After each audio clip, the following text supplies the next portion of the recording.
Paper was like gold in medieval times.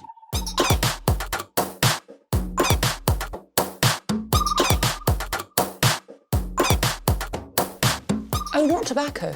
Sugar. That everything we thought we knew about the world might turn out to be completely wrong.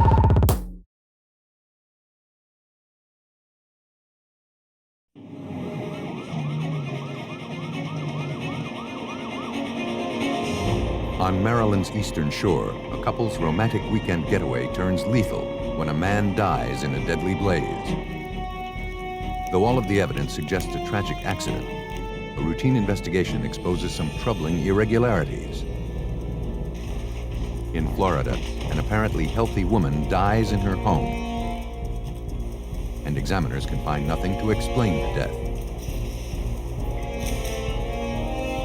Though police suspect murder, years will pass before new forensic technology offers any hope of proving it.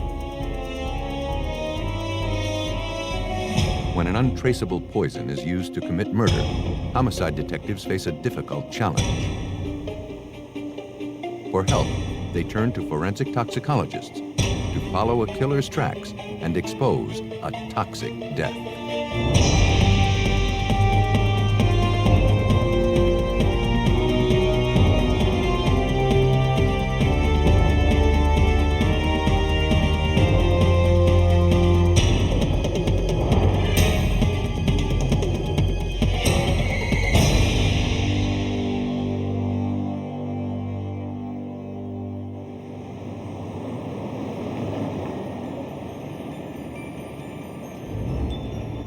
St. Michael's is an historic fishing village turned resort on Maryland's eastern shore. Quaint tree-lined streets and old homes and boutiques have made it a popular weekend getaway. Talbot County 911. In the early morning hours of February 15th, 1998, an emergency dispatcher received a frantic call from a clerk at a local resort. Is there anybody in the room? One of the rooms was on fire, and he believed a guest was trapped inside. East 936, respond to St. Michael's Resort. Fire, at least one subject in the room. Within minutes, rescue workers from the Talbot County Fire Department and officers from the Maryland State Police arrived at the location. The blaze, confined to a single room, was quickly brought under control. Though the hotel clerks had managed to pull the guest from the room, the victim, 35-year-old Kim Rico, was pronounced dead at the scene. His face had been burned beyond recognition. Police learned that shortly before 1:30 a.m., the victim's wife rushed into the hotel lobby to report that her room was on fire. The clerks called 911 and then rushed to the room. They found the victim lying in bed and quickly pulled him out. But it was too late.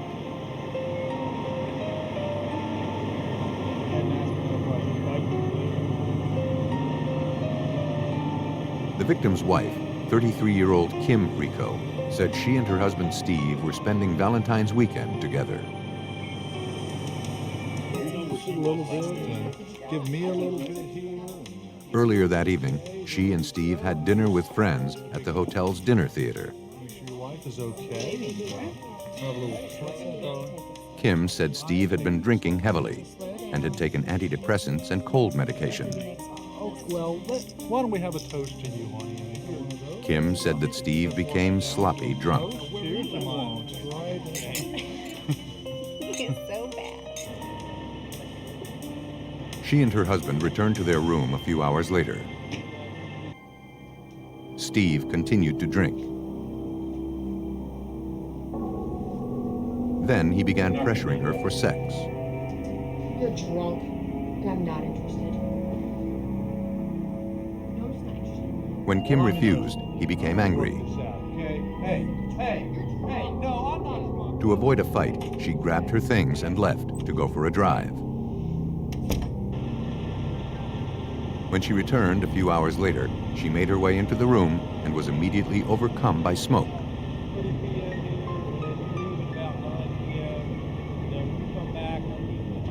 She couldn't believe her husband of 10 years was gone.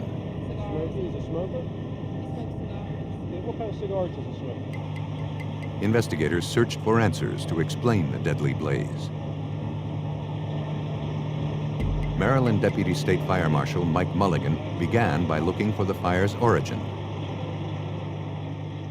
The point of origin is key in determining the cause of a fire and determining whether it was accidental or purposely set. And what you do is you begin at the area of least fire damage and you progress into the most fire damage. And the idea is that at the spot where you have the most fire damage, the fire has been burning the longest. On the nightstand next to the bed, investigators found their first clue: a partially melted soft drink bottle. The heat softened the plastic on the side that faced the fire while it was still cold on the other side, and the plastic began to melt and pointed the neck of the bottle toward the point of origin. The fire had apparently started near the pillow, where Stephen Rico's head would have been.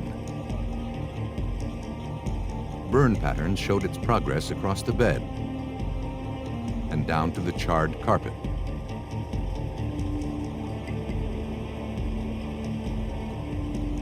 Then, investigators uncovered a possible cause of the fire.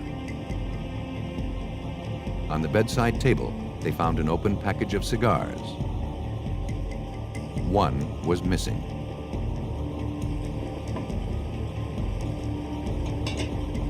For fire marshals, the reason behind the blaze seemed tragically clear.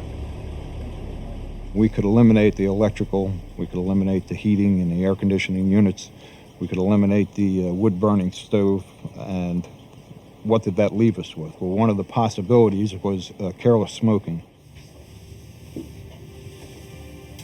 At autopsy, the medical examiner found that Stephen Rico had suffered severe burns to his head, arms, and torso. But surprisingly, no traces of soot or carbon monoxide were found in the victim's lungs. That suggested he had stopped breathing before the room had filled with smoke. Having found no cause of death, blood and tissue samples were collected for further analysis.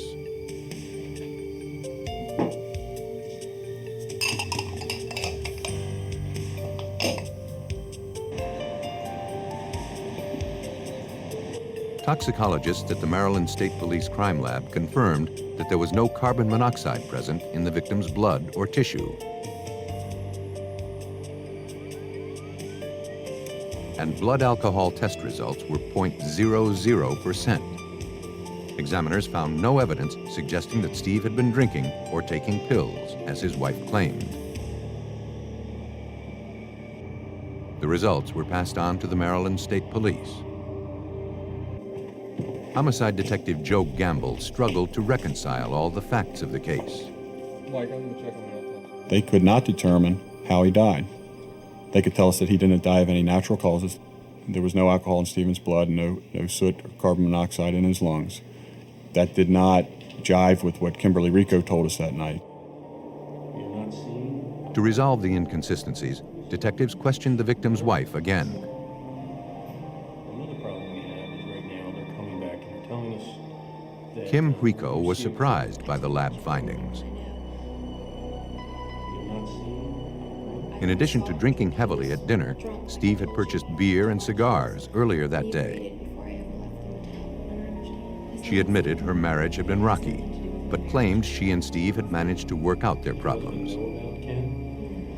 Everything had been going so well. Does he know about it, Steve? As the questioning continued, Kim grew nervous. Then she asked for an attorney and ended the interview.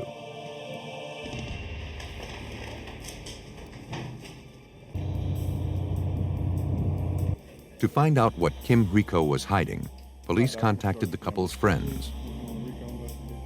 all agreed that Kim and Steve had been working hard to salvage their marriage. But none of the friends had ever known Steve to smoke cigars.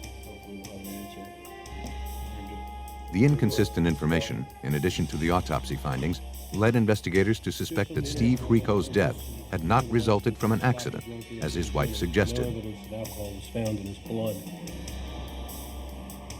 To prove it, they would first need to determine exactly how the fire started. They turned to arson investigators at the Maryland State Fire Marshal's office.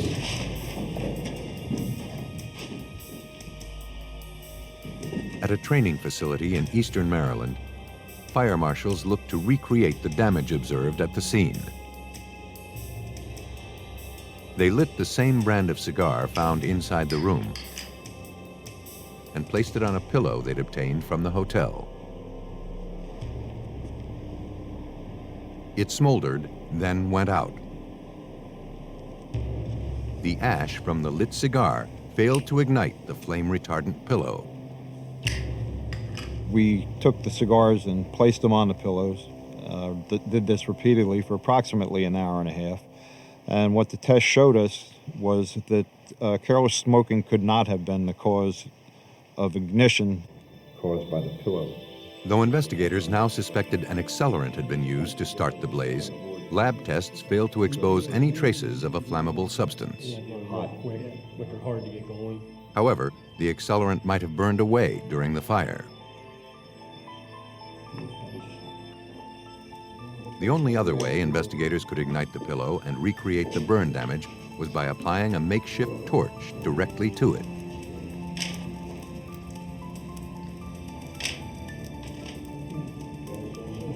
The tests confirmed that the fire was incendiary in nature, that it was not an accidental fire. It was not a cause of careless smoking.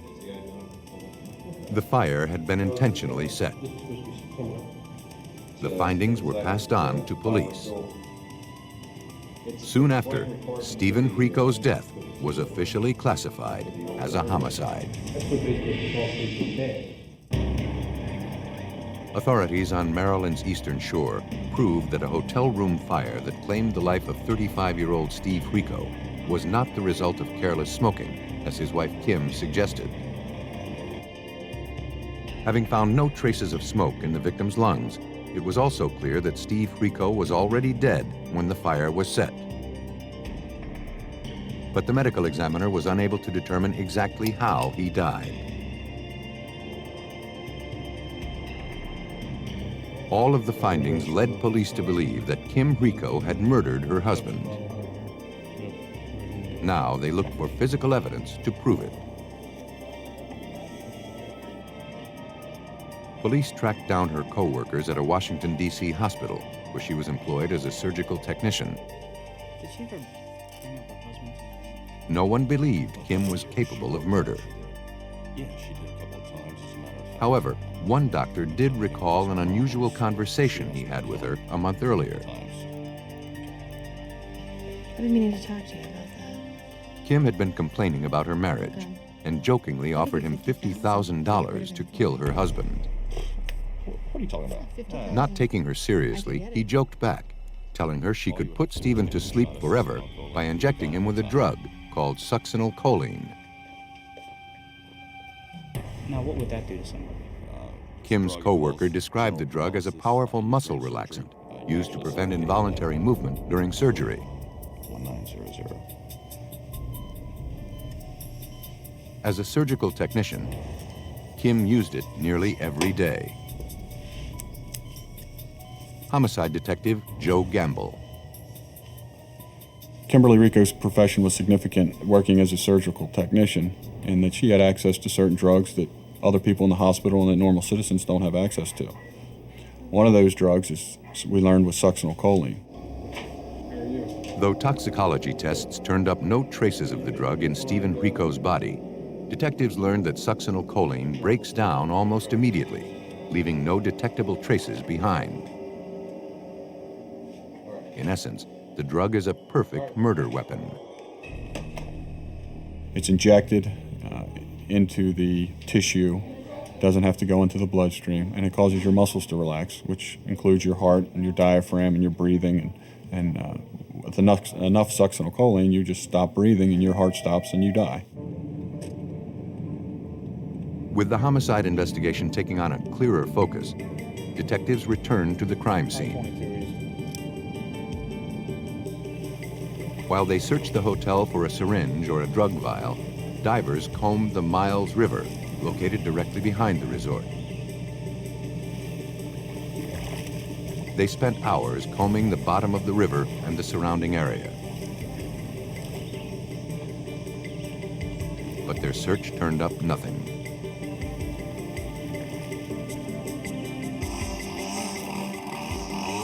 A few days later, however, a hotel employee found something lying in the grass. It was a discarded syringe.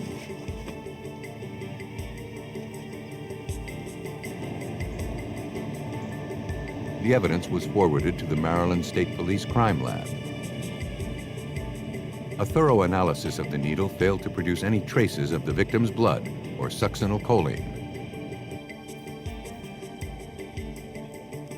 Examiners applied a laser light to the evidence, hoping to find fingerprints that may have been left behind. But all of their efforts turned up nothing. With no obvious motive or a murder weapon, investigators would have to rely on the circumstantial evidence to prove that Kim Rico had killed her husband. And their best hope was to establish that she had staged the crime scene to throw investigators off her trail. So we set out, of course, to find out where the alcohol came from and where the cigars came from, hopefully proving that Kimberly bought these things or purchased these things to stage the room, to set the room up. I wonder if I could take a couple minutes of your time. Checking to see if Detective Gamble canvassed convenience stores near the resort. He found a clerk who recalled a woman matching Kim Rico's description. The store employee told him that around the time of the murder, the woman came in to purchase a six-pack of beer and a pack of cigars. The customer had made a lasting impression on the clerk. Who dyes your hair? The store clerk remembered Kimberly that day because Kimberly was particularly rude. Thank you. Kimberly had been so abrupt with her, and that stood out in the store clerk's mind. That's how she was able to remember her. Police collected a package of cigars like the ones purchased by Kim Rico. price tag on that. They were the same brand found in the Rico's hotel room. Investigators also collected the stamp gun used to attach the price stickers to the merchandise. Mark everything in the store with? Thanks for your time. Thank you. The items were delivered to forensic document examiner Joan DiMartino at the Maryland State Police Crime Lab. To establish a link between the evidence, she began comparing the characteristics of the price sticker on the cigar pack found at the crime scene to the one collected from the convenience store. The characteristic of most significance would be the design cuts, the tamper-proof die cuts that cause something to break away if say, a ne'er-do-well person wanted to peel off the price tag, it would break away. These are common to a particular manufacturer. A visual inspection revealed no differences between all of the stickers collected. Using an infrared light source, DiMartino looked for commonalities and differences within the ink itself. She found that the dyes and pigments that make each ink unique were the same on both cigar packs. They had all originated from the same stamp gun collected from the convenience store. Kim Rico had purchased the cigars found at the crime scene, something she had previously denied. Police were building a strong circumstantial case against Kim Rico. But having revealed no official cause of death and no obvious motive behind the homicide, investigators were still a long way from proving murder. Maryland police were convinced that 33-year-old surgical technician Kim Rico had murdered her husband with an untraceable drug, then staged the scene to make his death appear as a tragic accident. But so far, all of the evidence amassed against her was circumstantial. Looking to uncover a motive, police re-interviewed people close to the couple. Talk to you about Kimberly.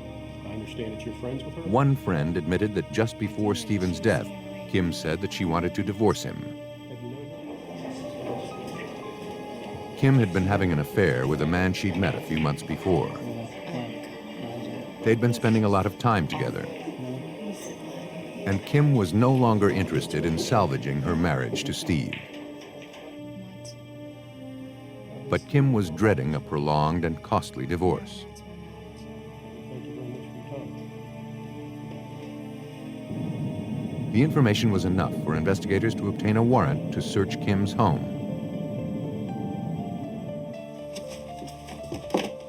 There, in a desk drawer, they found 2 life insurance policies, taken out on Stephen Rico. Kim stood to gain $200,000 from her husband's death.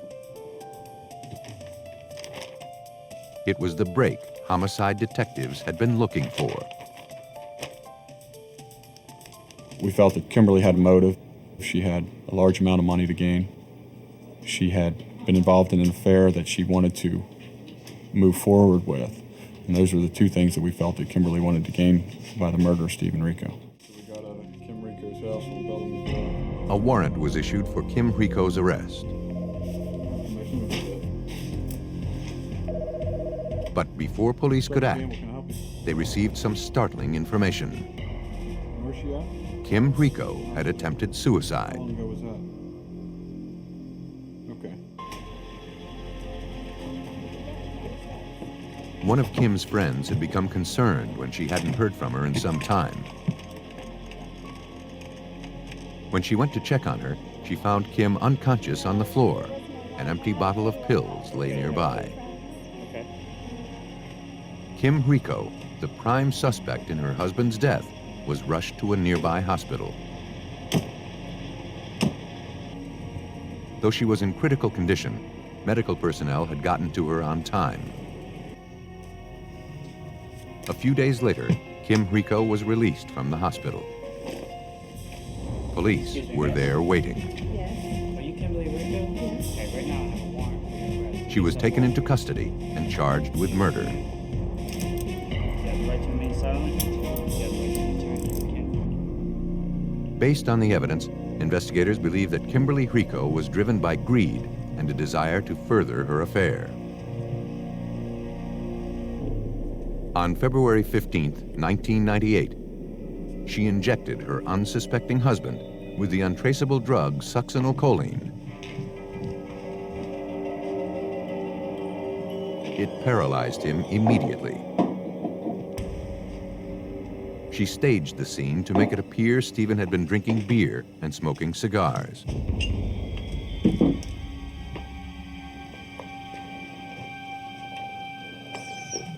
Then she set the room on fire. Kimberly Rico was convicted of arson and first-degree murder. She was sentenced to life in prison. In Maryland, the circumstantial evidence alone was enough to convict Kim Rico of killing her husband. But in Florida, investigators would need irrefutable scientific proof in order to win a murder conviction. Situated in Bay County, on Florida's coastal panhandle, lies the affluent and peaceful community of Panama Beach. Mom? There, around 9 a.m. on the morning of May 30th, 1991, 18-year-old Jennifer Cybers went into her parents' bedroom to wake up her mother, Kaye. Mom? But Kaye wasn't responding.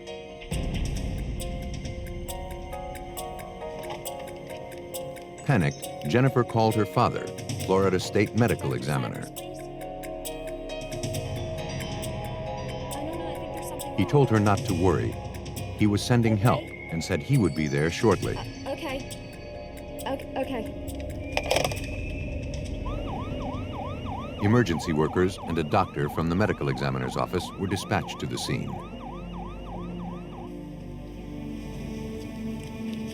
Kaye was unresponsive I don't have anything. and showed no signs of life.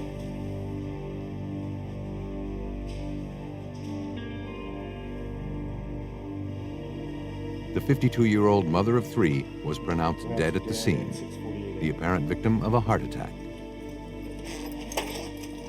A Bay County Sheriff's deputy heard the call over the radio and responded to the house. I'd like to speak to you outside.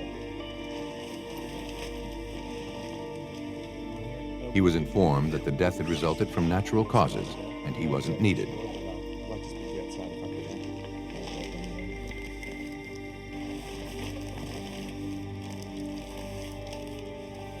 A short while later, the victim's husband, medical examiner Dr. William Cybers, arrived at the house. He learned that his wife of more than 20 years was gone.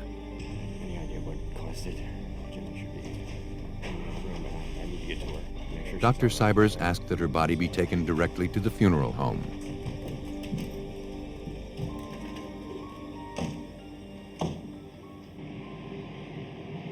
The following day, agents from the Florida Department of Law Enforcement received a call. Hello? An anonymous informant was troubled by several irregularities surrounding Kaye's death and the actions of her husband.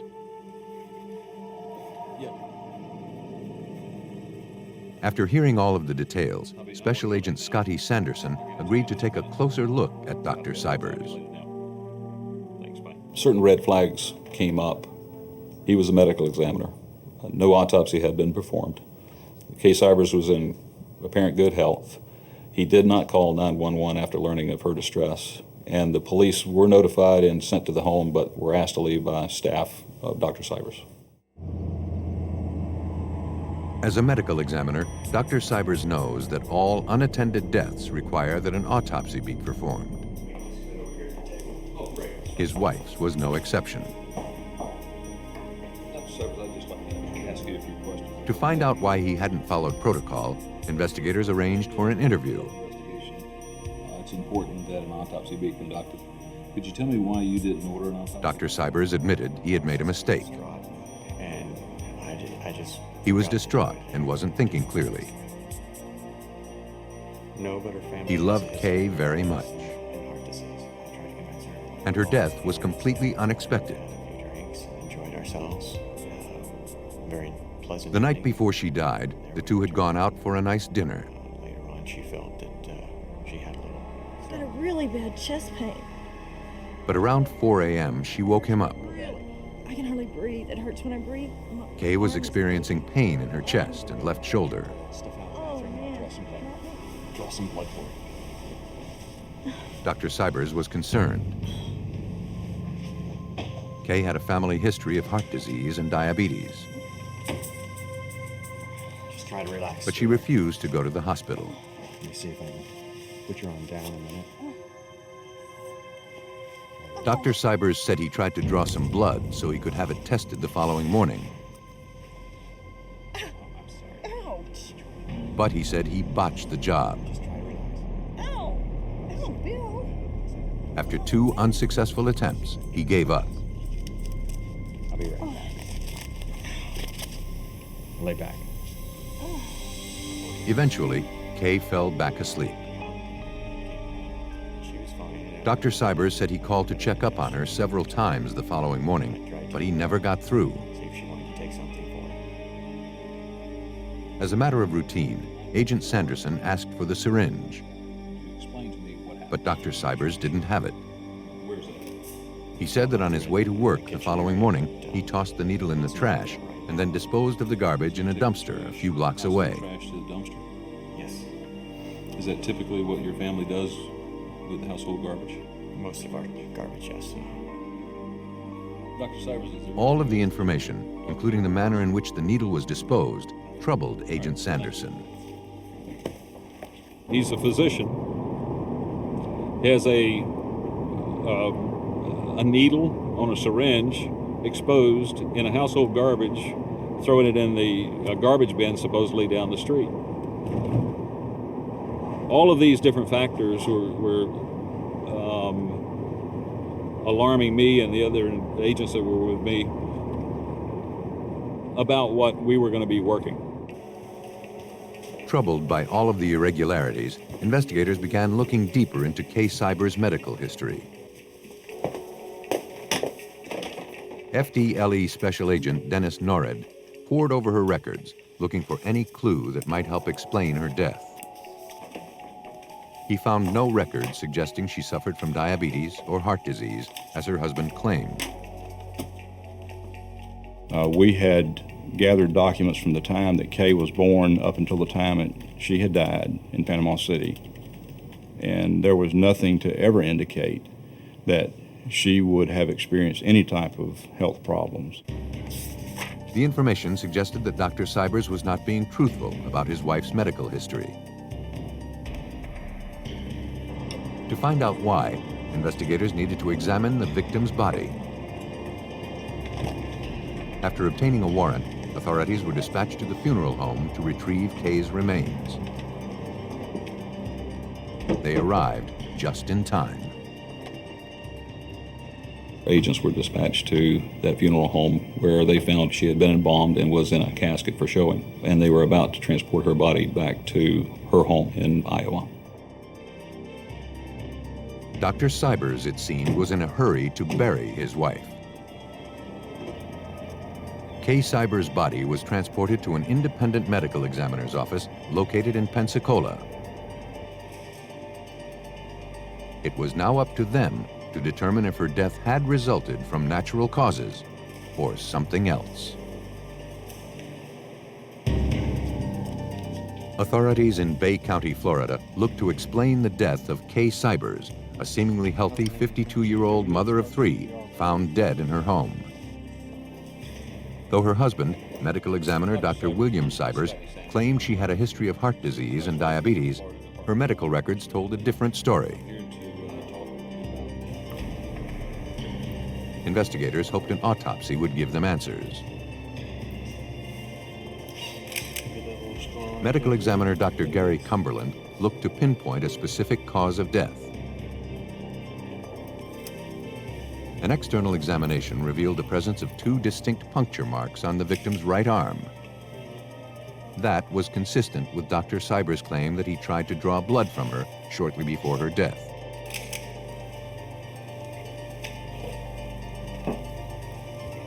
But the marks were also consistent with something being injected into the body.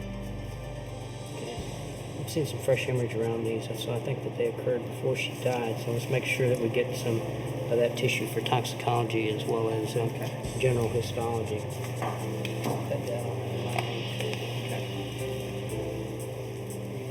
Dr. Cumberland focused his internal examination on the victim's heart. There was no evidence of disease or any signs of damage.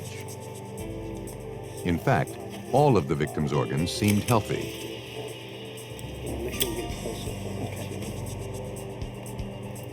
Dr. Cumberland found nothing to explain why Kaye Cybers had died so suddenly. Troubled by the findings, he collected tissue and blood samples for further analysis. Basically, what we have is a person who died with no natural disease process responsible for her death. And in those instances, we start looking for toxicologic agents, i.e., is there some drug or poison that she had been given that resulted in her death? The samples were forwarded to the Dade County Medical Examiner's office. But toxicologists were at a disadvantage. Kaye Cybers' body had been embalmed soon after her death, and those fluids had likely destroyed any traces of drugs or poisons that may have been injected into her system. Test results turned up negative.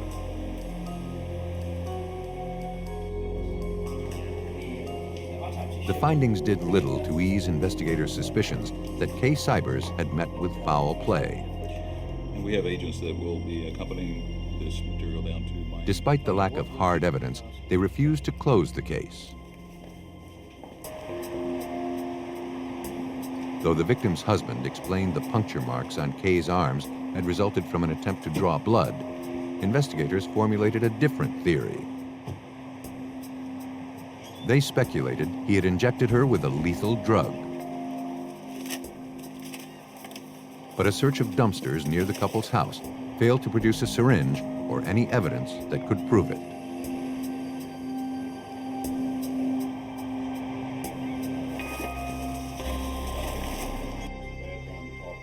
Investigators turned to the couple's children, hopeful they could shed light on a possible motive for murder.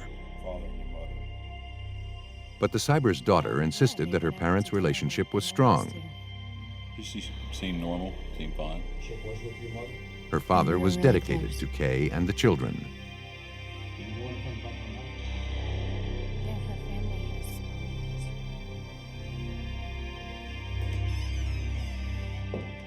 The daughter said she had last seen her mother the night before she died. Yeah. Wonderful. We went to that new restaurant with Mama's. When her parents returned home from dinner, they seemed happy and both were in good moods. Okay. Good night, Daddy. I'll be up in a little bit. She and her mother stayed up and talked for some time. It was good. It was really good. School was fun. Oh. None of the children believed that their father had anything to do with their mother's death. Appreciate you coming in. Thank you. The investigation was going nowhere. This is going to be... Joey, beloved, we do thank you for coming today.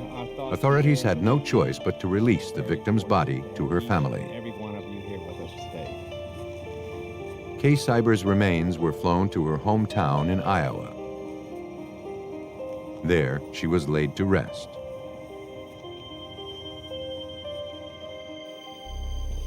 But agents refused to give up. They scoured through the case files, looking for anything they may have overlooked. In his statements to police, Dr. Cybers claimed he had tried to telephone his wife numerous times on the morning of her death to check on her. Investigators subpoenaed his cell phone records and found he was telling the truth. But FDLE agent Dennis Norrid noticed something else. Over about a 3-month time period, there were approximately 140 some odd calls made from Dr. Cybers to a particular phone number. 2 of those calls took place on the morning of Kaye's death. The number was traced to a former lab technician who worked with Dr. Cybers. The woman admitted that the 2 were close friends. At the hospital, I cared for him. He had called her the day of Kaye's death, but she said he was grief-stricken and just wanted to be consoled. We weren't romantically involved. But investigators sensed she wasn't telling them everything. Yes, I do. Under persistent questioning, she admitted she and Dr. Cybers were romantically involved. So how's work today? Initially, she considered him a father figure. Same here. But as they began spending more time together, her feelings for him deepened. And soon, they fell in love. How do you relate to him? No. She didn't believe he was capable of murder. Investigators disagreed. And is he your immediate... Dr. Cybers wasn't the dedicated husband and father he portrayed himself to be. They theorized he had murdered his wife in order to clear the way to pursue his affair.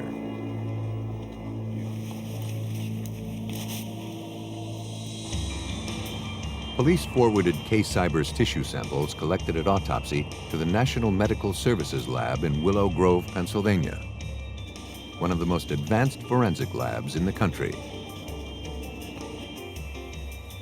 There, renowned toxicologist Dr. Frederick Reeders agreed to look into the case. And after reviewing Kaye Cybers' autopsy report, he found a potential clue. An elevated level of potassium had been detected in her eye fluid.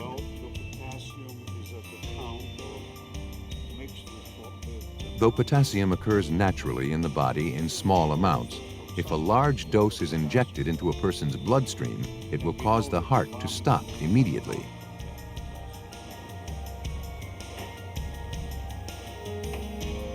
In the normal human body, potassium and iron are found in equal amounts within red blood cells.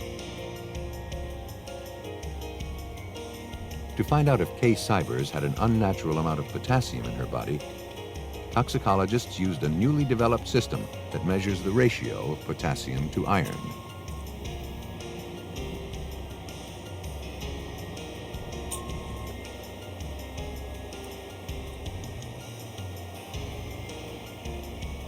The procedure was successful. Dr. Reeders reviewed the findings. The ratio of potassium to iron in critical areas were much higher than normal, which led me to the conclusion that potassium had been administered to this person, and that was potentially a cause of death for it. The findings had provided powerful evidence that Kaye Cybers had not died of natural causes. But to confirm the results, examiners needed additional samples from the victim's body. For investigators, that presented a problem. In the state of Iowa, where Kaye Cybers was buried, state law will only allow a body to be exhumed if the family gives its consent. Dr. Cybers, who insisted he had nothing to hide, refused to give his permission. Desperate not to let their case slip away, authorities turned to Florida State's Attorney Harry Shorstein for help. He agreed to prosecute the case. Thank you. But almost immediately, he faced a crushing setback. The only scientific evidence that could prove murder had been challenged by defense experts.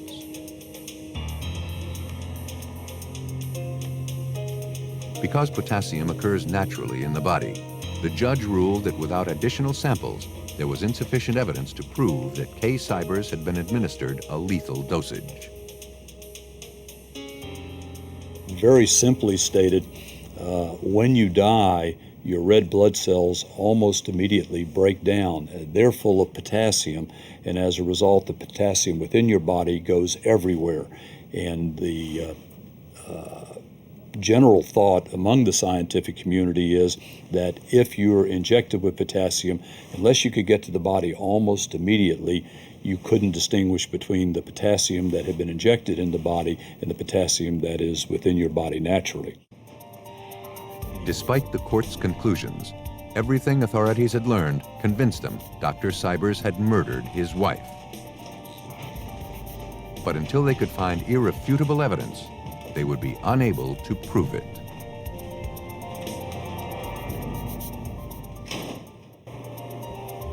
Several years had gone by since the 1991 death of 52-year-old Kaye Cybers. Though toxicology tests convinced Florida authorities that her husband had injected her with a lethal dose of potassium, the court ruled the findings were inadmissible. Still, Special Prosecutor Harry Shorstein didn't believe that Kaye Cybers died of heart disease, as her husband, medical examiner William Cybers, had suggested. The examination of the heart that had taken place at the autopsy showed no indication whatsoever of any heart disease, and we were going to proceed with the trial without an actual cause of death, just based on the circumstantial evidence. In February of 1997, a warrant was issued for the arrest of Dr. William Cybers. He had since retired and married the woman he had been having an affair with. He voluntarily turned himself in to police. Because of health problems, he was released on $300,000 bail, but not before being fitted with an electronic monitoring device. He was only allowed to leave his home to visit attorneys and to attend church.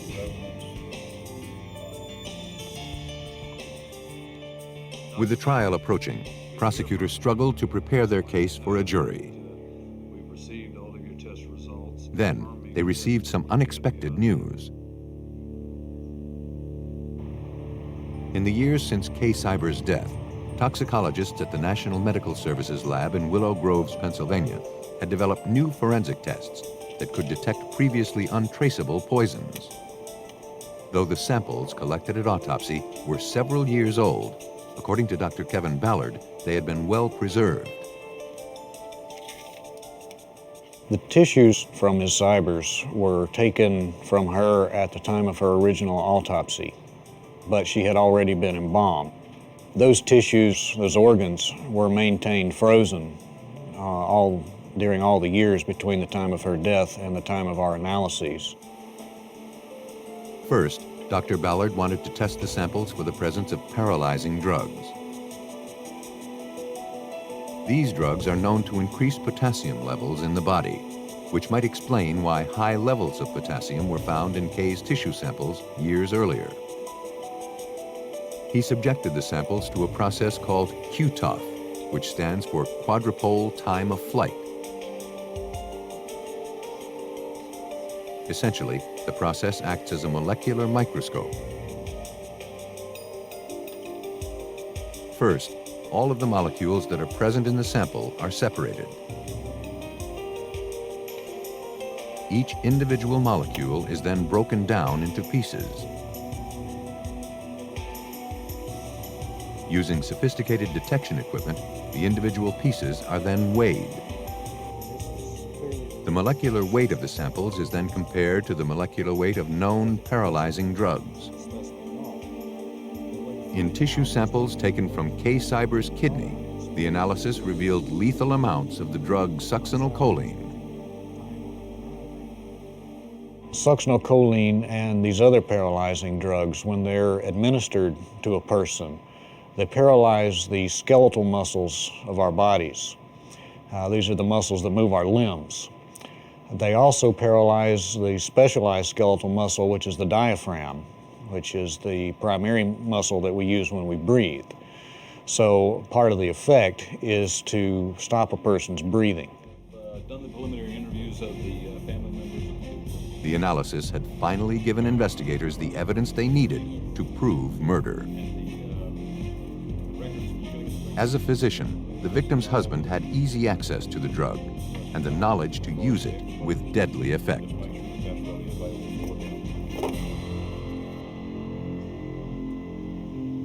Driven by the desire to further his affair and to avoid a costly divorce, police believe that on May 30th, 1991, Dr. William Cybers injected his wife with a lethal amount of the paralyzing drug.